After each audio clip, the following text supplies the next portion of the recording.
नमस्कार, हमारा fast news में मैं रिया पांडे आप सभी का स्वागत करती हूं। तो चलिए नजर डालते हैं कुछ खास खबरों पर। भारतीय किसान यूनियन के आह्वान पर आज अंबाला के कई गांवों के किसानों ने प्रधानमंत्री नरेंद्र मोदी, कॉरपोरेट अडानी एंड अंबानी के पुतलों को आग के हवाले किया।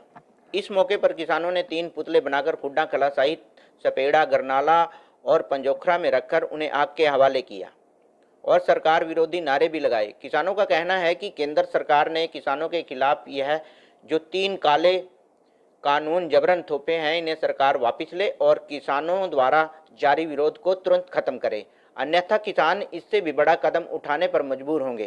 किसानों का कहना है कि कई बार सरकार को यह काले कानून वापस लेने के लिए बातचीत का रास्ता भी अपनाया गया, लेकिन सरकार बजाय लचीला रुख अपनाने के विरोध कर रहे किसानों पर लाठियां भांजने के साथ साथ पानी की बौछारें भी कर रही है, जो किसान विरोधी है। किसानों का कहना है कि दिल्ली में बैठे किसान नेताओं और कृषि मंत्री के 4 दौर की वार्ता के बावजूद सरकार अपनी जिद पर अड़ी हुई है और मसला हल करने में सहमत नहीं लग रही। वहीं किसानों को कभी खालिस्तान और कभी पाकिस्तान की संज्ञा देने में लगी है, जो गलत है। उनका कहना है कि किसान पहले भारतीय हैं, उसके बाद किसान हैं। मोदी मर गया, हाय हाय मोदी मर गया, हाय हाय देख लो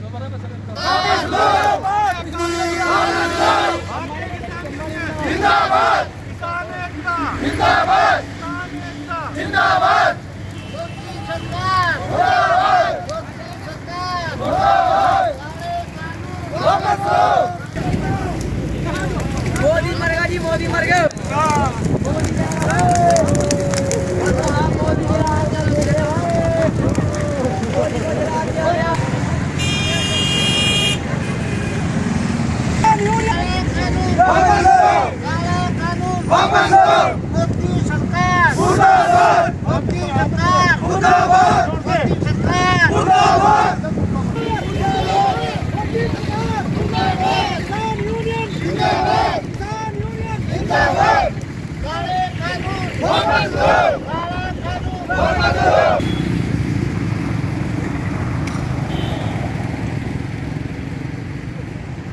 पहले तो भारत माता की जय, क्योंकि सरकार के अंदर हमें नारे लगा के अपनी देशभक्ति साबित करना पड़ती है।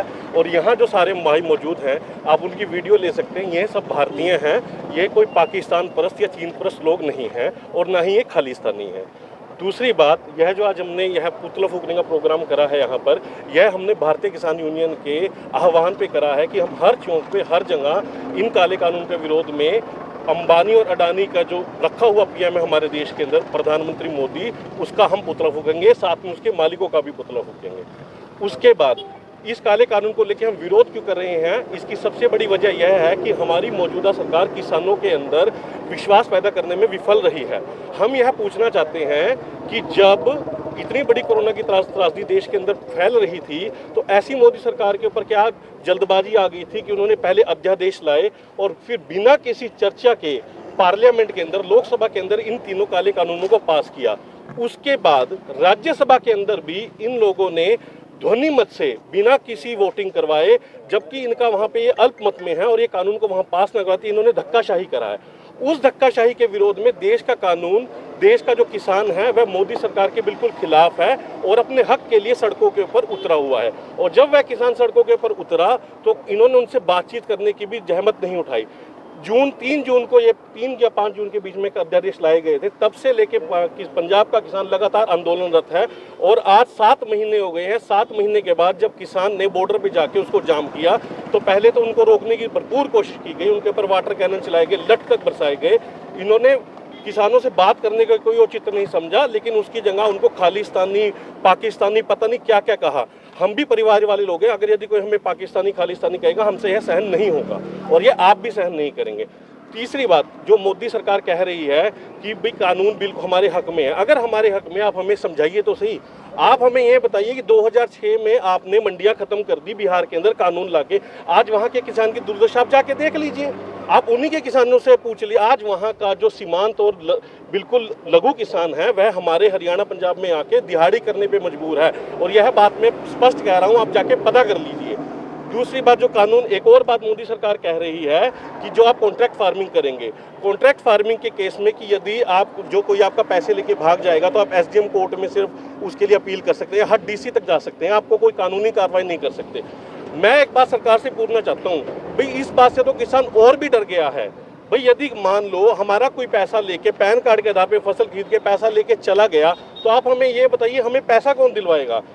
भारत सरकार की एक बहुत बड़ी कंपनी थी जिसका मालिक था विजय माल्या, जो 2008 में डिफॉल्टर हो गया था और 2009 से उसके ऊपर कार्रवाई कर रहे हैं। आज 12 साल हो चुके हैं।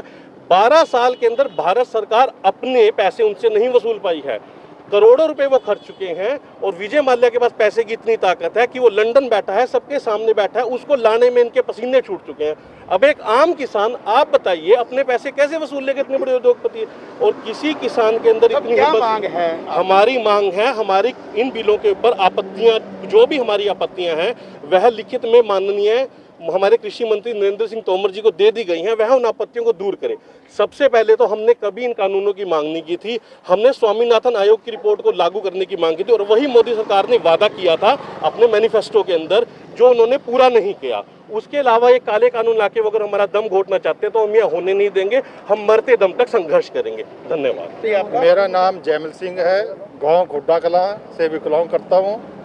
ये जो मोदी सरकार ये काले कानून जो लेकर के आई है किसान यूनियन के लिए, 1.5-2 महीने से पंजाब में संघर्ष चल रहा है, उस टाइम भी इन्होंने आँख नहीं खोली।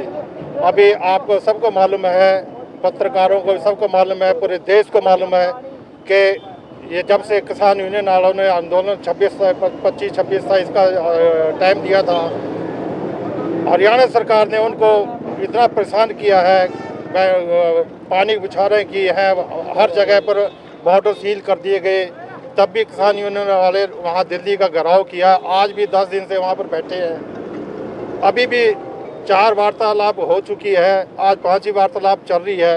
देखो आज क्या निकलता है, नहीं तो आगे आने वाले समय में इसका बहुत ही ज़्यादा नासून होगा, गंभीर परिणाम निकलेंगे।